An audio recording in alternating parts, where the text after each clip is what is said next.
There's a prison you're locked in right now. You can't see the bars, you can't feel the chains, but they're there, holding you back, keeping you small, trapping you in a life that's less than what you're capable of. And here's the terrifying truth.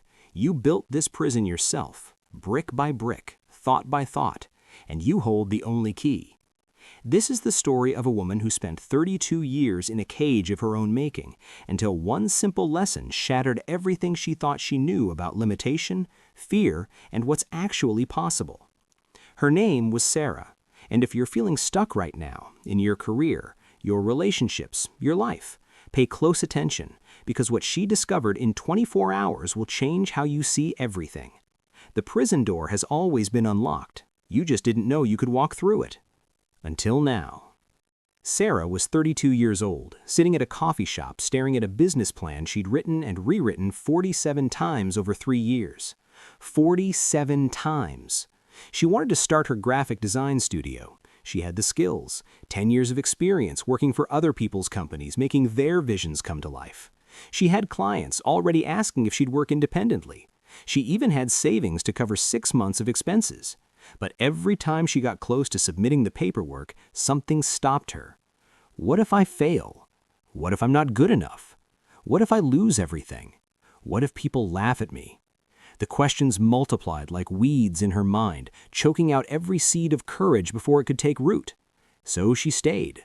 Another year at a job that drained her soul. Another year watching her dreams collect dust.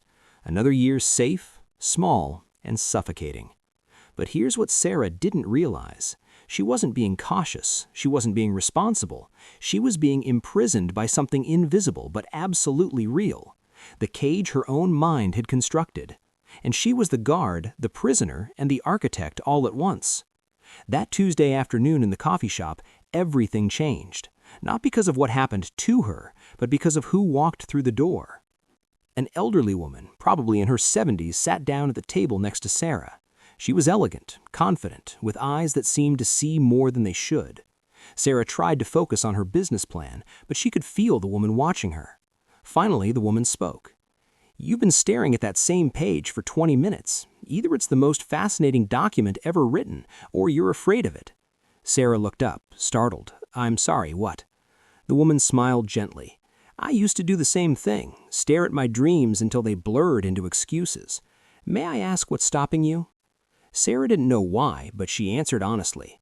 I want to start my own business, but I can't. There are too many risks, too many things that could go wrong." "You can't?" the woman repeated, her eyebrow raised. "Or you won't? It's the same thing." "No," the woman said, leaning forward. "It's absolutely not. One is about ability, the other is about choice, and you, my dear, are confusing the two." Sarah felt defensive. "I don't understand. I have responsibilities, bills. What if—" "Let me tell you a story," the woman interrupted, "and then you can decide if I understand or not." 35 years ago, the woman began, I was you, talented, terrified, trapped by my own mind. I wanted to write a novel, but I told myself I couldn't. I was too old to start, too inexperienced, too likely to fail.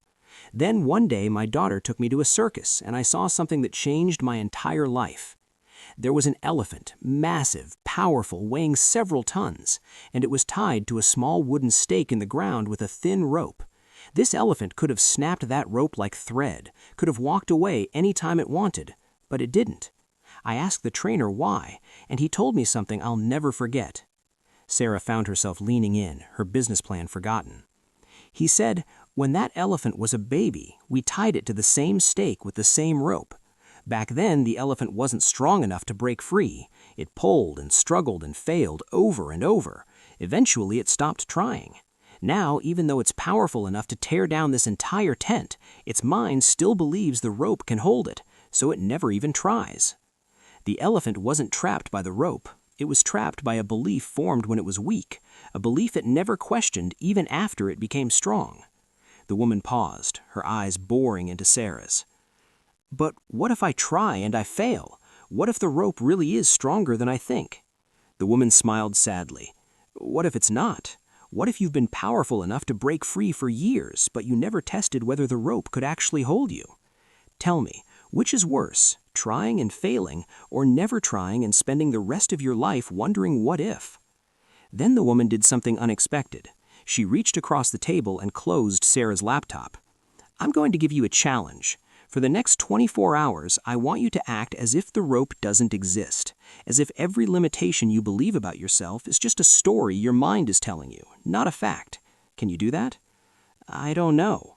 "Wrong answer," the woman said firmly. "The words 'I can't,' 'I don't know,' and 'what if' are banned. For 24 hours, you're not allowed to speak the language of the cage, only the language of freedom." Sarah felt terrified, but also curious, alive. "What do I do?" "Everything you've been too afraid to try. Make one phone call you've been avoiding. Have one conversation that scares you. Take one action you've convinced yourself is impossible, and watch what happens when you stop believing in limitations that never were real." The woman stood up, preparing to leave. "Oh, and Sarah, how do you know my name?" "It's written on your business plan, along with a launch date from 2 years ago." The woman's eyes twinkled. "The elephant stayed tied for years. Don't let that be your story." And she walked out, leaving Sarah alone with a closed laptop and a pounding heart. Sarah sat there for 10 minutes, mind racing. Then she did something she'd never done before. She stopped thinking and started moving. She opened her laptop, not to revise her business plan, but to email it to the state business registration office. Her hands shook as she typed. Every word of doubt tried to surface. What if this is a mistake? What if I'm not ready? What if... But she remembered the rule. No cage language, only freedom language. I am ready. I am doing this. I am enough. She hit send before she could stop herself. Then she called her biggest potential client, the one she'd been too intimidated to approach. And when they answered, instead of her rehearsed apologetic pitch, different words came out.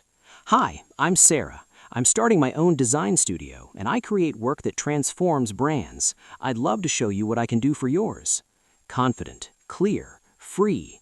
They scheduled a meeting for Friday.